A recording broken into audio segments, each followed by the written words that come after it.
rapid economic expansion. But to be clear, our growth-enhancing initiatives are meant not only to create an economy that is ready to compete with the rest of the world. They are designed to harness the talents of our young workforce and build a nation where every Filipino can thrive, secure decent jobs, and create better lives for themselves.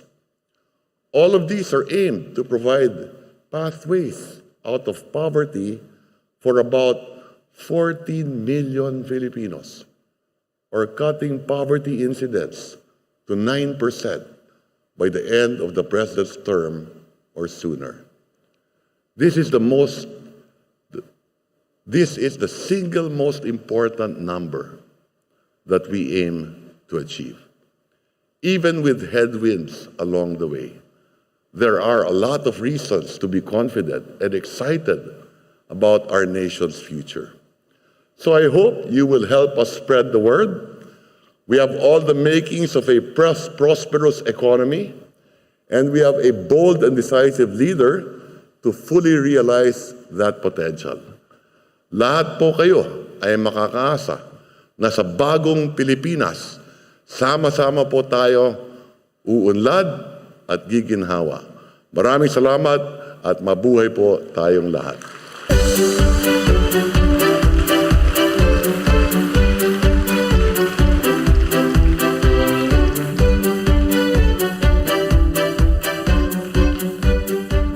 Thank you very much. Give it up for Secretary Ralph Recto, everyone.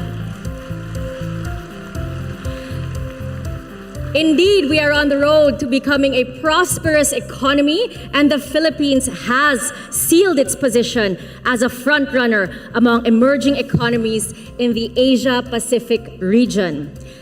As we prepare for the first panel, it is my duty to remind everyone that presentations of the economic agencies will be available for download from the webpage of the Bangko Sentral ng Pilipinas Investor Relations Group. You may scan the QR code at the back of your ID badges. And for those who would like to follow this at home, or for those who would like to review this later, the Philippine Economic Briefing is also being live streamed at the Facebook page of the Bangko Sentral ng Pilipinas as Finance Secretary Ralph Recto.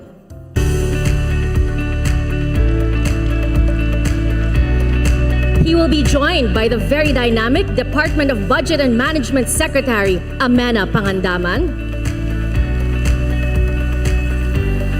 Our panel will also include our brilliant National Economic and Development Authority Secretary Arsenio Balisacan.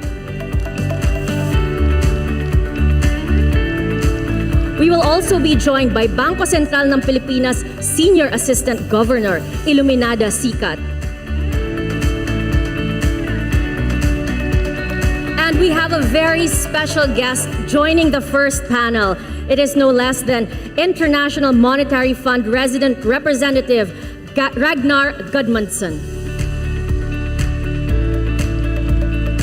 And to moderate the first panel, may I call on stage the Chief ASEAN Economist of Nomura, Mr. Yuben Paracueles. Ladies and gentlemen, our first panel.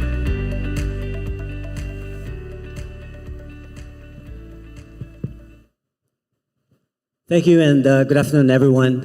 It's great to be back here. I did the same panel about a year ago, so it'd be great to hear the updates from the economic managers. At Nomura, we see the Philippines as one of the bright spots in Asia.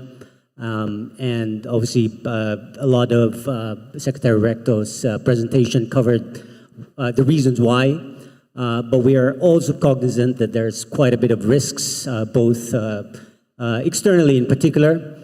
So I want to sort of discuss how the economic managers are planning to navigate these risks and make the economic outlook a bit more resilient. So let's start. I guess I'm going to go with Secretary Recto first. For investors and ratings agencies, the medium-term fiscal framework was a very important guidepost at the start of the Marcos administration. And you mentioned there was a bit of a recalibration of the targets over the medium term. So I just want to get your thoughts on what was the thinking or the rationale behind the changes and how realistic are these targets going forward? Essentially, what we did is to make it a little bit more realistic. I think the growth projections, number one, were too high, which did not consider the elevated prices globally and higher interest rates.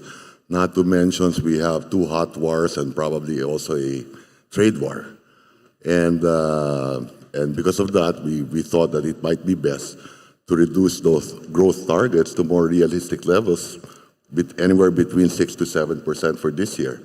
Now, having said that, the position also of the economic managers is to be fiscally conservative, because if you have high growth targets and you miss your revenue targets, then your fiscal deficit increases and you will be borrowing too much. So I think it was better for us to reduce those growth targets to a more realistic level, considering all the external factors. And for this year, we're still optimistic that we can hit the 6 to 7% growth. Okay, thanks. And I guess the important point there is it's still on a declining path. That is correct. And it's still intact over the next few years. Okay, shifting to the BSP, I guess, Senior Assistant Governor, a lot of investors are asking about the currency. Obviously, it's moved alongside the rest of the regional peers, given the strength of the dollar as partly the main driver. So what's BSP's assessment of the currency and what's the outlook going forward? Thank you, Eugene, for asking that question. Actually, the BSP is closely monitoring developments in the currency market, given the recent depreciation of the peso. Well, together with the other, as you said earlier, together with other currencies in the region, following the delay in the easing of the Fed Reserve's monetary policy. But at this point, the BSP, I would like to reiterate the FX policy of the BSP. We do not target any specific exchange rate level. We just let the market determine the level of exchange rate. And what we look at when we enter into the market is that we look whether there is presence of market stress. Because if we let the market stress to be left unattended, this would affect inflation expectation, and that's something that we are avoiding. So we look at market stress, we consider fundamentals, and we also look at what's happening around the area. Are we the only ones depreciating or not? Given the fact that all of us are being affected by the current position of the Fed Reserves, I think this is only temporary, and eventually, once things clear up, it will be the fundamental that will determine the level of exchange rate. Thanks, ma'am. That's very clear. Moving on to Secretary Mina, I guess for you, would be interesting if you could give us an update of budget execution so far this year. It's been pretty good, especially for the month of April. Spending, if I remember, the numbers were up like 30% year on year.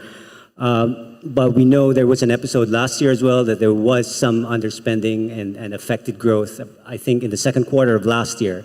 So could you give us an update, and is there a risk of underspending coming back again this year? Oh, thank you. Well, good afternoon, everyone. Assalamualaikum warahmatullahi wabarakatuh. On the part of the budget execution, yes, there was some kind of a decline last year in terms of spending, but the agencies were able to provide catch-up plan by third and fourth quarter. Now, for this year in 2024, what's important to note is that the 2024 budget was already prepared by our cabinet secretaries. So all of their priority projects and programs were included in this year's budget. So with that, they will actually implement those projects on time. Secondly, in the General Appropriations Act, we included a provision on early procurement, which is also included in our new Government Procurement Reform Act. We already institutionalized this because before it was only a circular from the Department of Budget and Management, but now it's already included in the new Government Procurement Reform Act. Now, agencies can already bid out their projects by the time we issue the National Expenditure Program to Congress. So that will give them time to actually bid their projects, and by the time we have the General Appropriations Act, they can already award the same. And of course, lastly, much of the project really, or the budget is really intended for digitalization. And then all of the national government agencies has provided a budget for that purpose. And then we expect those amount will increase efficiency in terms of government spending and implementation of their projects. Okay, so no risk of underspending coming back this year? No, in fact, in January of this year, we already released more than 80% of the budget. So we expect by now that all or even most of their projects are already bidded out and ready for implementation. Right, thank you. Yeah, so that'd be a nice segue to my next question to Secretary Balisacan. So on the growth outlook, we saw the Q1 GDP numbers. There was a little bit of a softening on the investment spending side, some easing on construction activity. So do you see that as a sign that maybe the infrastructure implementation has been slowing a little bit, and do you think that's going to turn around for the rest of the year to drive growth higher? Indeed, we saw a slowdown in the investment in the first quarter relative to the comparable quarter in the last year as well as the last quarter. No? But that is not that's not from the government side. That's not the public sector spending for infrastructure. Actually, continued to be double digits, slightly less than what was in the comparable quarter last year. But the bulk of that slowdown is actually coming from the private sector side and I think we know the story there. The high policy rates in the previous quarters are beginning to be felt. Were beginning to be felt last quarter, and I suppose also toward the second quarter. But with all the things that are moving, going on right now, I would expect that would reverse in the coming quarters. All the public projects, the infrastructure flagship projects of government are in full swing. About a third of those are now ongoing, and another third of that are in various stages of implementation, and we're preparing the feasibility studies and pre-feasibility studies for the remaining ones. And as mentioned earlier by also by Sec Ralph, the public-private partnership code has the IRR of that has been completed. There are still remaining ones that we are firming up, but largely that I think has created a lot of expectations, enthusiasm from the investment community, as would be related to confirmed by our PPP center here. There's a lot of interest going on. And so even as we are constrained by our fiscal consolidation efforts, the private sector, we believe, will come in quite strongly in the next coming quarters. I think that overall, the investments would, in the coming quarters, would firm up as we hear for example, from the Bangko Sentral, eventually reducing the policy rates as we succeed in in managing, continuing the downtrend in the inflation, particularly addressing the food inflation? Okay, thank you, Secretary. So speaking of interest rates, we'll probably get to that in a bit more with the BSP. I want to get Ragnar's point of view on this. I know the IMF in the recent spring meetings, there's been some recommendation that emerging markets like the Philippines do not have to be following the Fed too closely when it comes to waiting or kicking off their rate cutting cycle. Do you think that applies for countries that run current account deficits? In other words, countries that still rely on external funding to plug the gap, which means that they will also need to keep interest rate differentials relatively stable to avoid pressures on the currency. So do you think that that recommendation applies to the specific case of the Philippines?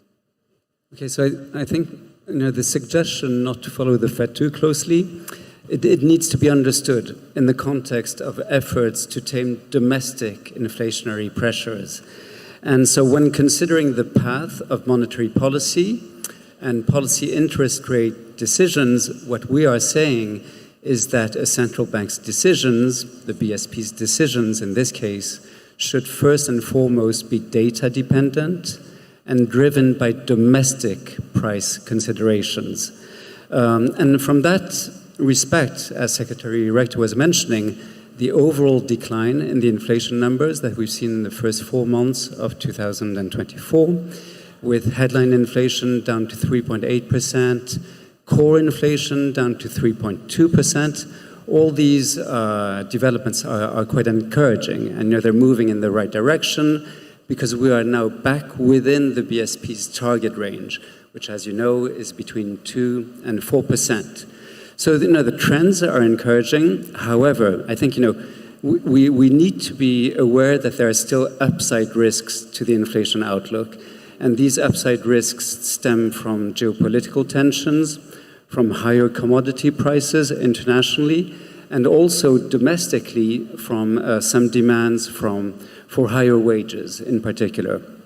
So I think this is why our view is that the BSP should probably maintain a sufficiently restrictive monetary policy stance until we are really firmly within the BSP's target band. So that's the general recommendation. Of course, what you mentioned on the Fed, what the Fed decides is important because interest rate differentials have an potential impact on capital outflows, and a higher policy rate in the US affects the decisions of investors. And if the interest rate differential is reduced, this can entice some investors instead to decide to put their money in what they consider as less risky assets in well-established markets with deep liquidity. If there are capital outflows, these can translate into pressure on the currency depreciation pressures, and this can have an impact on the current account deficit through the higher cost of imports. So, that's the reality. But at the same time, if you're talking about the current account deficit, we also need to think about the fact that some depreciation can also support the exports of the Philippines, which in turn has a positive impact on the current account deficit. So I think the key here, and this was pointed out, I think, by Diwa Ginigundo, is as long as we avoid a sharp or a prolonged depreciation, the impact on inflation remains manageable. I would add also that what's very important in the case of the Philippines, the exposure of the Philippines to foreign investors is more limited than other countries. For instance, if you consider, the share of foreign investors in the local currency bond market in the Philippines, at the end of 2023, it was only at about 5%. And this compares with a country like Indonesia, where the exposure is closer to 40%. So in a way, the Philippines is better shielded from these evolutions linked to volatility in the international capital markets. And as Secretary Rector pointed out, the latest international issue in the international capital markets for an amount of $2 billion was generally considered a great success, and it attracted considerable interest from foreign investors.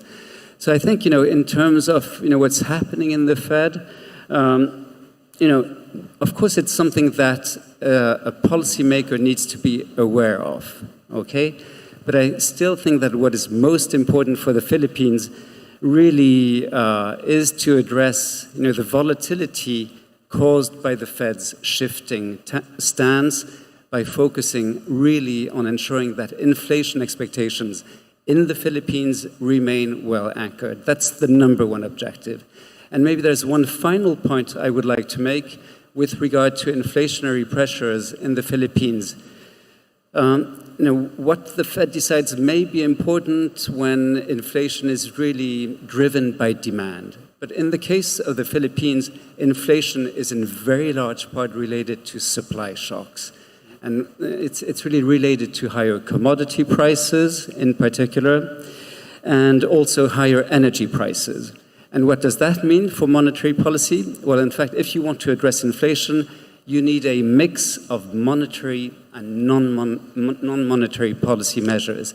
And from that perspective, I think it's very important, really to ensure that, efforts to facilitate the imports of cheaper food items are encouraged so that we can mitigate the negative impacts of higher food prices on more vulnerable households. So that's an important consideration. And finally, also, so that the Philippines' exposure to volatile commodity price shocks is reduced, I think it's over the medium term, investing in the productivity and the competitiveness of the agricultural sector. Okay, thanks. Great, interesting points there, Ragnar. Completely agree. Access to international financial markets and domestic markets is not an issue at all for the Philippines. At this point, I think we can open it up to questions from the floor. I think there'll be mics that are going around, so if you just have to raise your hand and identify yourself, we can take a couple of questions, and then we go back to the panel again. Thank you very much. And on that note, I'm just going to pop in to help assist with your questions. We would just like to remind everyone, when you ask your question, please go to the microphone stand. I believe we also have members of the press here. Please state your name and your designation or your office, and to whom you would like to address your question. And we would also like to encourage everyone to please focus your questions on the theme specifically for this panel, which is ensuring a Philippine macroeconomic landscape that is conducive to investments. And with that, we open the floor. I believe we have a question from this gentleman. Magandang araw po. Ako po si Tomoaki Takeshita from Daily Manila Shimbun. I would like to ask Secretary Rector on your resolution to solve VAT refund problem for exporter companies, including registered business enterprises. As you know, even though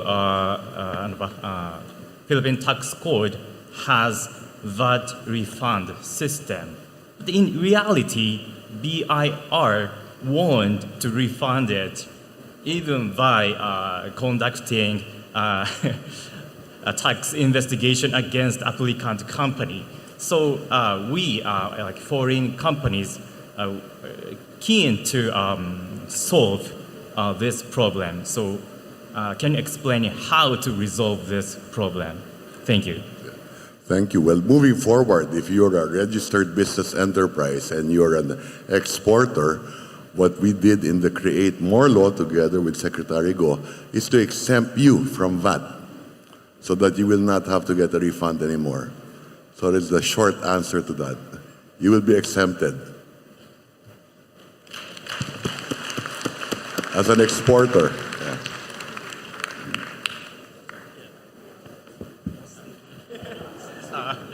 Can I one follow-up question? Okay. So it means there are differences among government agency. For example, PESA said a cross-border doctrine still exists, but BIR doesn't think so. So what is your position on cross-border doctrine matter? In the Create More bill, it would be a separate customs territory like Clark, Subic, not necessarily PESA. There will be certain areas which in the past, in their charter, were identified them as a separate customs territory. Okay, so that would be, that concept now would be followed under the Create More law. Okay. I Hope think that that answers your sufficiently question, answers your question. Thank you, sir. Thank you. Okay. Any other questions from the audience? I think we can take one for this round, and then we'll get back to the panel. We see one, the gentleman over at the left side.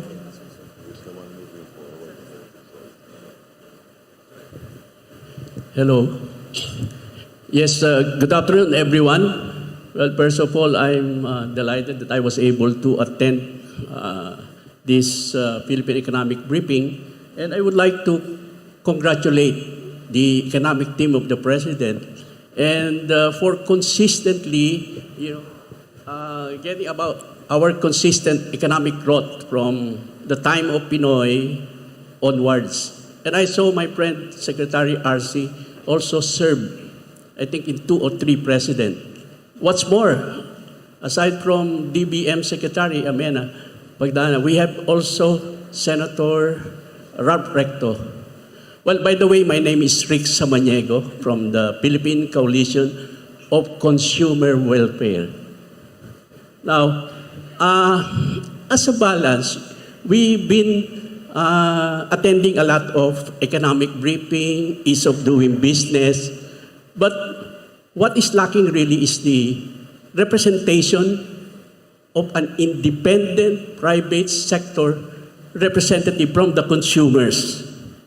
We, on the ground, has received a lot of, suggestions and complaints, and no other than Senator Ralph Recto. I think medyo naiwan mo ito, boss, yung batas about consumer welfare. Kasi po, right now, we have solved, in fact, practically the problem. Not all of them of ease of doing business through ARTA. And I'm sure our friend from the foreign here was invited in the 6th anniversary and the others and the like. So, we really make business in the Philippines as much as possible as easy for you, because all the ingredients were already given by our economic managers. Our, I think, World Bank representative hit it exactly that the main problem really is still on the ground. Medyo mataas po yung mga presyo, hindi po ganong nararamdaman. But then, ginagawa na po ng paraan. Sasalita po ako ng Tagalog para maintindihan naman ng mga kapwa Pilipino nating nanonood na walang representasyon sa Private Advisory Council ni Presidente. Kalimihan po ng nakapaikot kay Presidente ang mga nagpapasweldo, nagbibigay ng trabaho sa mga sambayanang Pilipino. Pero po ngayon, alam nyo, dahil po sa powerhouse economic team ni Presidente, palagay ko magagawa ng paraan para magkaroon ang representation ang consumer. Tayo po yun. Now, ano ba talagang main challenge right now? Electricity, water, and the like.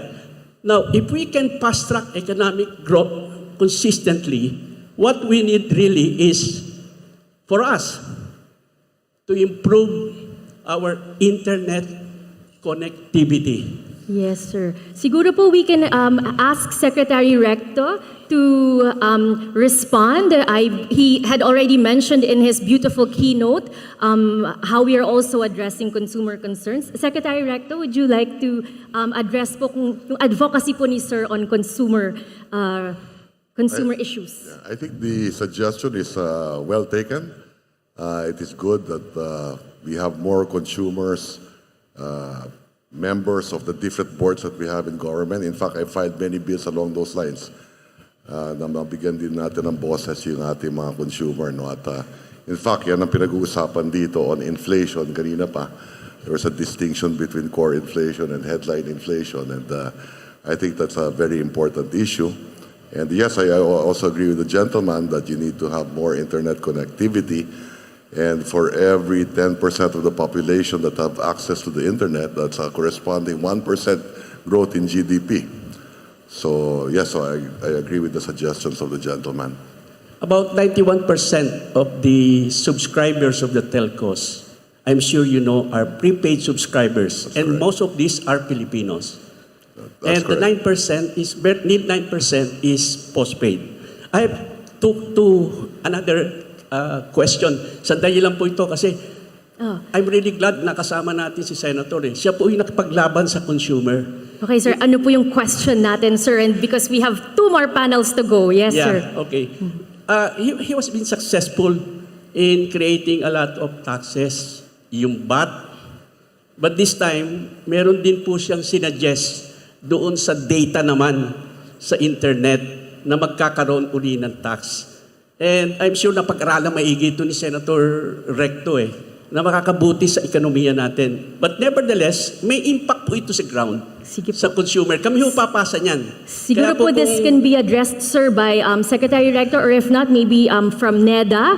And then I think after that po, we have to proceed to Yes. panel number 2. Yes, sir. Would Secretary Rector or Secretary Balisacan like to respond lang po Well, briefly? thank you po. Before Yes. that, thank you. I hope Thank you. that there is a Thank you, sir. representation from the consumer private sector. Salamat, Sec. RC. Salamat. Thank you. Thank you very much. Yes, the Senate did pass the measure, the VAT on digital services.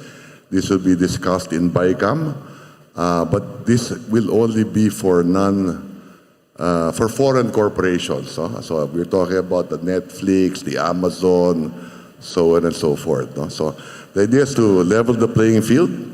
If the brick and mortars are paying a VAT, then I suppose there will be those in the e-commerce space that should also pay the same taxes. So thank you. Thanks. Yeah, so I think we can go back to the panel discussion. We have Sorry, there's one if more I may, question. sir, for the Finance Secretary, my name is Ian Saison. I'm with Billonavio. I just have to ask you this question. You've given a very rosy forecast on where the economy is headed. I'm wondering, to your mind, what are the biggest headwinds that will prevent the Philippines from reaching that forecast? And if I make a comment, the executive has always come out to know what it's doing, what it wants to do, where it wants to put the money. But it seems Congress has a different mind. Do you think that's the biggest stumbling block for the Philippines, why it's always been on the runway? Yeah. So first, externally, the biggest challenge would be external headwinds. Like I said earlier, you have 2 hot wars ongoing. We don't want a third one. You have other geopolitical tensions. You have a trade war with the West and the East as well. So I think these are the biggest threats as far as the Philippine economy is concerned. Internally?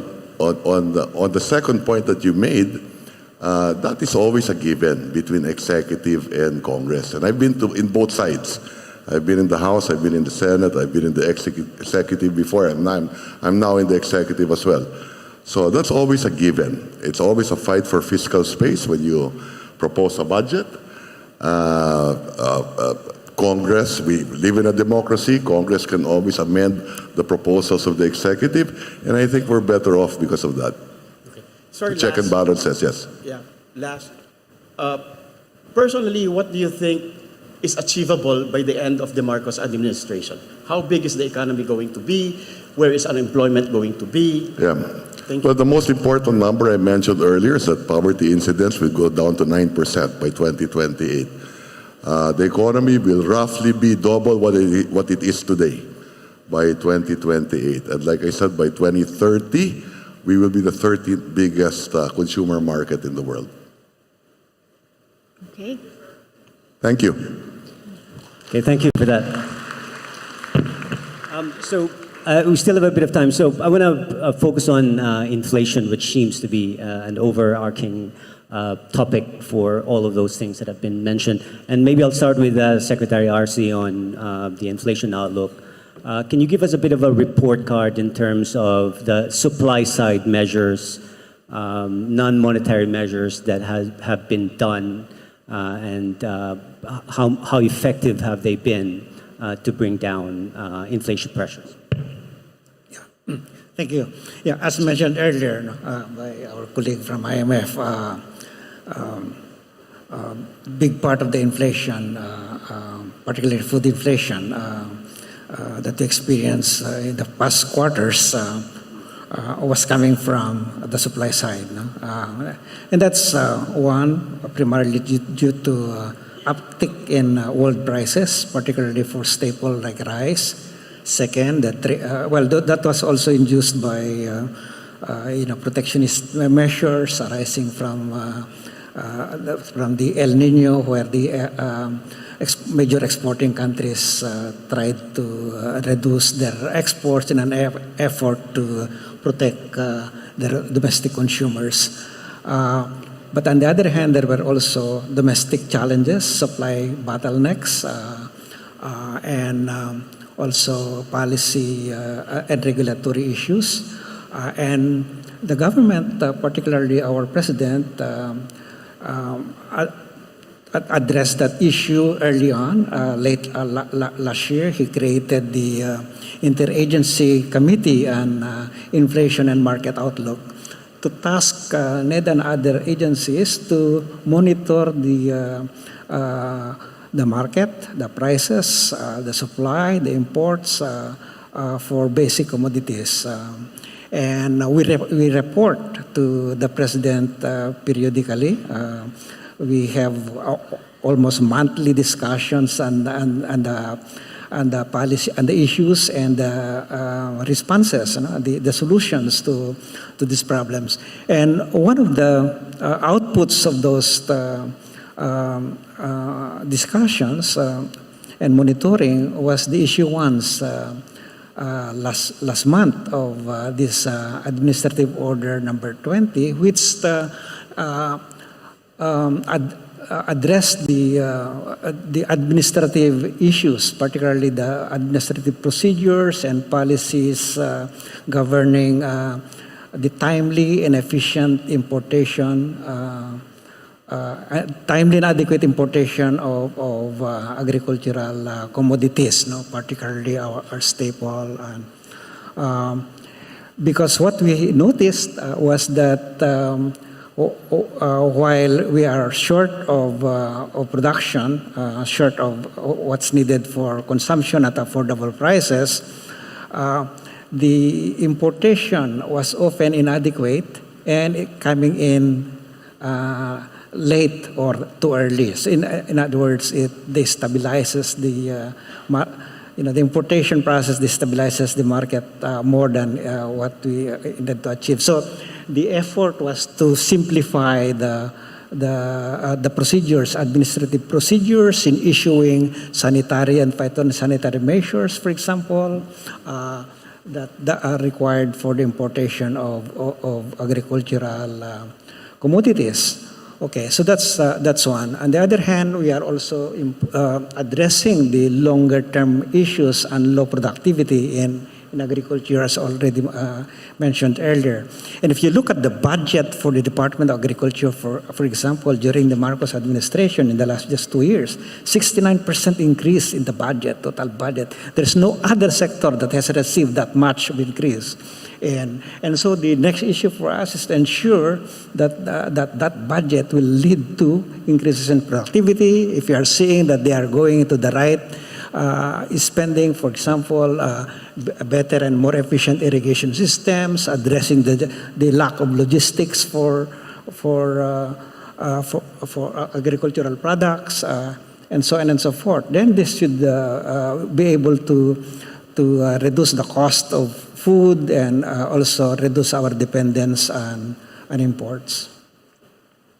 Okay, thanks. So two-pronged approach, short-term and long-term measures. Going back to BSP, ma'am, So obviously, you're an inflation targeting, your mandate is inflation targeting.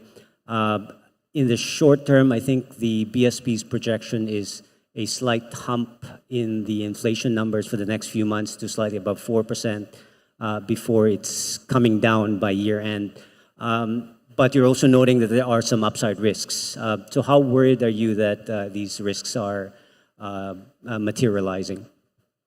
Before I respond to your question, I'll just like to emphasize that managing inflation is a very good thing to achieve because if we are able to manage inflation, we can bring down interest rate. By bringing down interest rate, we can spur economic activity and followed by increased employment, definitely improving the lives of Filipino.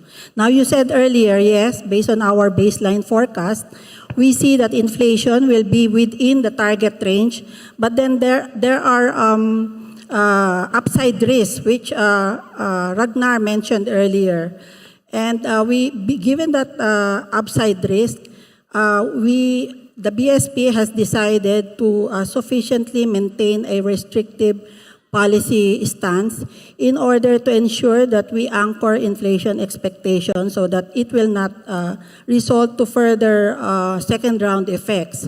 Now, you mentioned earlier, indeed, we are anticipating that higher inflation rate will be observed from May to July, but thereafter, we are projecting that inflation will revert back to the target range so that at the end of the year, average inflation rate based on our risk-based adjusted outlook, we foresee inflation to be within the target but on the upper end of the target range. That is precisely the reason why the BSP must be very careful not to bring down interest rate too early, or else we may not be able to address some of the upside risks that we are seeing in the future.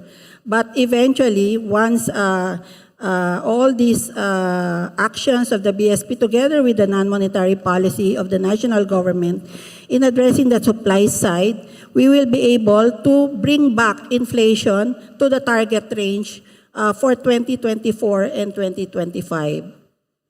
And I think that would be good for the economy, barring all other unanticipated or unexpected global developments that will impact again or challenge our ability to respond. Okay, thanks, ma'am. I want to bring in maybe Secretary Recto on, because you're a member of the Monetary Board as well, being the Finance Secretary. What is your view on interest rates? When do you think should it start coming down? Do you agree that it's possible that could happen at the third quarter, as previously mentioned by Governor Eli in the past meeting? Yeah, that's very much possible. But let me add, I think the representative of the IMF said it so well already. It all depends on the inflation outlook, number one, and I suppose what the Fed does. Those spreads shouldn't be too different between the U.S. and in the Philippines, or else you might have flight to safety, as mentioned earlier as well. No, but yes, it seems like inflation is going down. It used to be about 8.2%. It's down to 3.8%. It's well within the 2 to 4% band. So it's possible that you may have a rate cut this year, and possibly more rate cuts next year. Surely, I don't expect interest rates to go any higher. If not, there's time that it'll start be going down. And maybe 150 basis points in the next 2 years. Okay, thank you, sir. I want to ask Ragnar one question, and then we'll go to more long-term reforms with Secretary Mina and Secretary Arce. So Ragnar, going back to the outlook on the currency, in the current global environment where there's so many risks and there's so many things that are affecting the dollar, but also the emerging market currencies, do you think now is actually a more appropriate time than ever to allow more FX flexibility than targeting a more stable exchange rate? Okay, I think, yes, so I think that, what we tend to consider is that foreign exchange rate flexibility is really a country's best first line of defense against external shocks.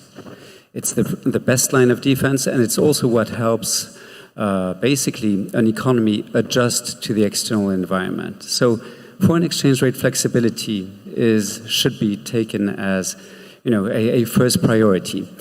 And it's the combination of foreign exchange flexibility with a credible inflation targeting regime that really matters, and to anchor expectations of investors. And what we've seen in the Philippines in recent years is that this combination of foreign exchange flexibility with the credible inflation targeting regime has been key in contributing to the perceived soundness of the Philippines' macroeconomic policies. So I think we have to hold the line on that front, and combining flexibility on the foreign exchange rate regime with a continued commitment to ensure price stability. Yeah, great. Okay, final two questions from me, and then I guess we can have one or two more questions from the audience. Like I said, on more long-term reforms with Secretary Mina. Secretary Recto has already mentioned a lot of the fiscal reforms that are ongoing from the DOS perspective, and I think that's well understood. What I don't get a lot of questions from investors are budget reforms, which I think are equally important. So if you can give us some of the key reforms that you're watching in your department, and how's the progress so far? Well, some of these are part of the LEDAC, or the Common Legislative Agenda. Well, first of all, I'd like to thank the Congress for ratifying the new Government Procurement Reform Act. It's a 20-year-old law, and I think it's high time for us to amend and make it more flexible. The Congress ratified it last week. So that's one of our budget reforms that we're really pushing since day one. Second is the cash budgeting system. We would like to ensure that our budget, once we put it in our National Expenditure Program or General Appropriations Act, it's implementation ready. It has gone through all the process from planning up to the management part. Third is we're still pushing for the PFM reforms. We have IMF here and Asian Development Bank who's been helping us. We will come up with a roadmap soon, 2024 to 2028. Included in this is the digitalization of our budget and treasury management system. And then lastly, we will again still push for the right sizing of the bureaucracy. It has been part of a legislative agenda, and we hope that when the Congress returns this July, it will be part of their calendar. Thank you. Okay, thanks. Quick follow-up, is there a timeline on the cash budgeting We hope to pass system? all of this by this year. This year? Wow, okay. Yes, That's very with ambitious. the help of our friends from the Senate and the House. Okay, great. Okay. Not sure what happened to Secretary RC. I was going to ask him the next question. So I guess maybe now is the time to open up to the audience again for maybe one or two questions for our panelists. Okay, there's one over there. Please state your name and the person you're addressing your question to. Ida Chong-son, Management Association of the Philippines and Institute of Corporate Directors. This is actually for Secretary Balisacan, but anyone can answer this. IMF did mention about the 2 points in terms of lowering cost, and I heard about the power and, of course, the food, produce. Last year, rice inflation is 3%. Last April, it's 23.9%. So, well, we all know to attract investors, cost of production as well as inflation should be addressed. I know we've been talking about inflation, but would like to get a more micro, or should I say a deeper understanding on what moves are we expecting to improve, particularly lowering of the power and, of course, the food, particularly curbing on the rise inflation. Thank you. Okay. With regard to the rice, we expect rice prices to go down by 20%, maybe by September. This would entail, well, one, increasing production, and second, reducing tariffs. So I think we have a game plan in place as far as that is concerned. With regard to power, there have been some decisions of the Supreme Court with regard to electricity prices. What we intend to do is to lengthen their ability of the producers to be able to get those revenues. Just to lengthen them, because we're keeping an eye on inflation. But the bigger problem would be on rice. And that is something that we think we can have a grip on and handle, and we expect those to go down between July to September. Secretary RC, I believe that she addressed the question to Secretary RC, but ma'am, would you like to repeat your question just for the benefit of Secretary Balisacan? Yes, thank you. Earlier, IMF mentioned lowering of costs, particularly the two. One is food and one is power. So I would like to know what government is doing in terms of the two, most especially rice inflation, which was last year, April of last year, is 3%, and this year is 23.9%. So it seems to me that we have to have drastic measures in terms of lowering the cost of rice. Thank you. Inflation. Reducing the cost of inflation for electricity, power, and rice. Okay. Well, yeah, the price of rice, domestic prices of rice have been a challenge for the past couple of months. As we have seen, inflation there was the major contributor to the overall inflation. But it's so simply because the world prices of rice have been rising since early last year. And that, especially early last year, the second half of last year. And today it's still rising, and the domestic prices are simply following that world prices. As you know, the Philippine rice market has been opened by the rice tarification law. Yet it is expected to those prices, world prices, are expected to go down by September this year, and so we expect that the inflationary pressure from rice to start coming down as we approach the year ends. In the case of power, that is a tricky matter for us, because, as you know, the electric and power sector is fully private. Unlike in our neighbors, where a big part of that sector is state-run. No? So it's basically reflecting the market fundamentals there, particularly the price of fuel that we import. On the other hand, our approach is that we don't want to return to the old price stabilization law, which became a major problem fiscally and economically. And so the pressure for government to come back and bring back that oil price stabilization law again, for us in the economic manager said we don't want to go there because that has been a major problem of economic instability in the past. So, on the other hand, we want to protect the vulnerable groups, the low consumers, the low-income consumers, and the riding public by providing assistance of subsidies when world prices and power prices are abruptly increasing. That's, to us, is the most fiscally feasible way of addressing the problem. Thank you, sir. And the panel has the honor of being asked the question by the great Ramon Ang. Good afternoon po.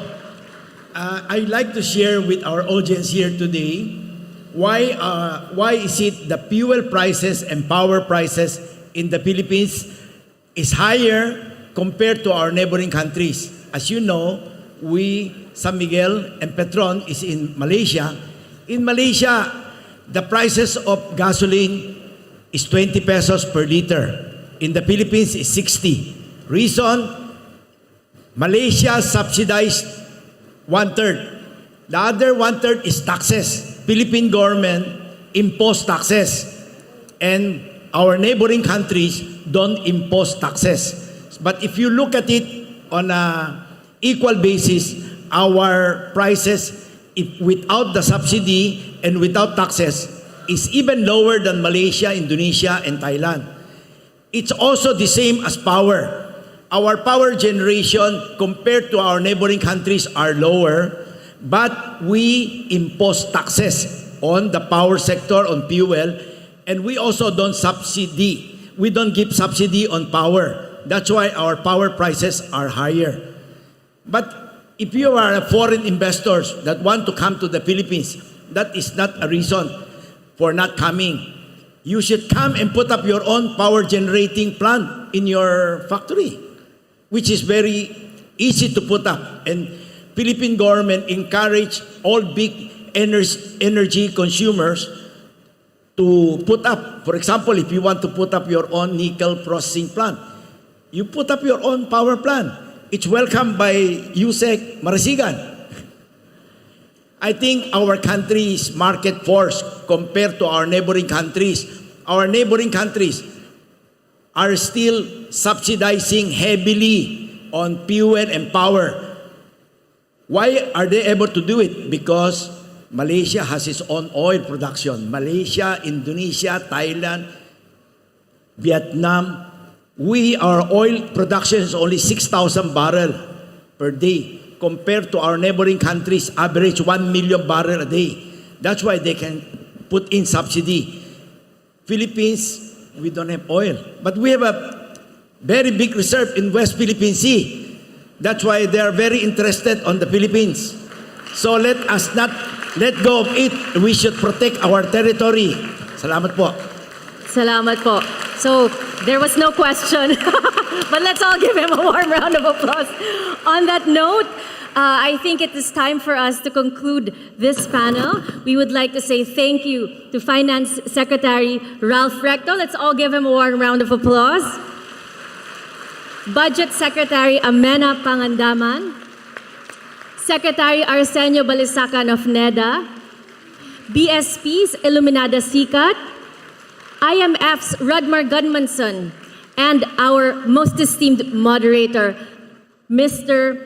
Paracueles. And we would like to invite the panel to please go to the front of the stage for a very quick photo op before we proceed to the second panel. Thank you very much. Ladies and gentlemen, let's all give them a warm round of applause.